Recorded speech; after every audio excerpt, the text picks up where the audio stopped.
So clearly, Chazal do have the approach that you look at the things that happen in your life or the life of the Jewish people, and you're supposed to try to derive some type of message. What is God telling me? How is my life off course? What is my mid-course correction? So for sure, that's legitimate. But you got to do it with a lot of humility, because in the absence of nevuah, we honestly don't know what the implication is. So, so you look and you see what you can improve in, but you don't look at it like a sign. It's not like an omen. It's not like a superstition. It's not like a sure. It's not like a sure thing. In Eretz Yisrael B'frat, I think we have maybe more of a tendency to be looking for the signs, maybe because there's more messianic fervor here and the like.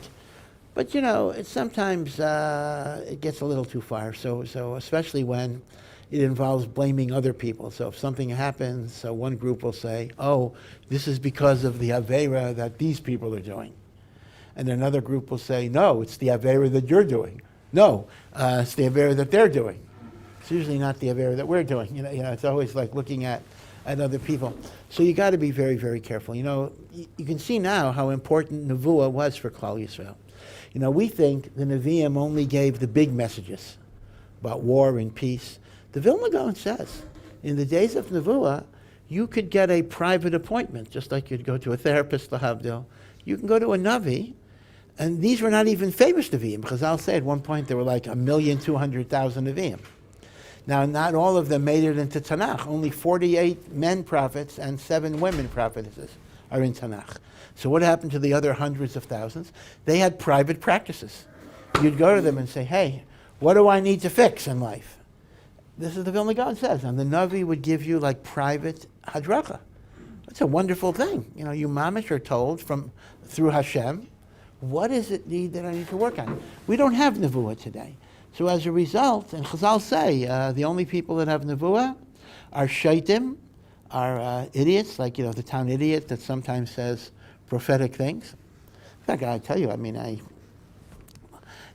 that really is true. I had a very, very close friend, actually, from all the way back from grammar school, kindergarten, and unfortunately, I don't know exactly what happened, but he went crazy. He's crazy. And once in a while, he'll be giving like public speeches, like a crazy person does. And I remember, seeing him and listening to. You really can't listen to him for more than 3 minutes because it's so incoherent.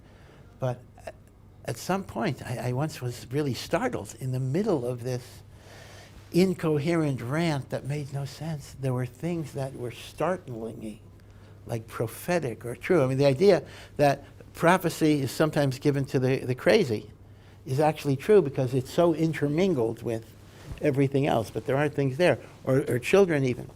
So I agree with you that you got to be very, very careful, and you have to understand that you're just hypothesizing, you're just guessing, you're doing the best you can, but you cannot make any definite conclusions. But the good thing is this, the good thing is, it's kind of no loss if you use it for your tshuva and for your tikkun, then, there's no downside, because if it's the prophetic message, Baruch Hashem, and if it's not, you're learning better, or you're davening better.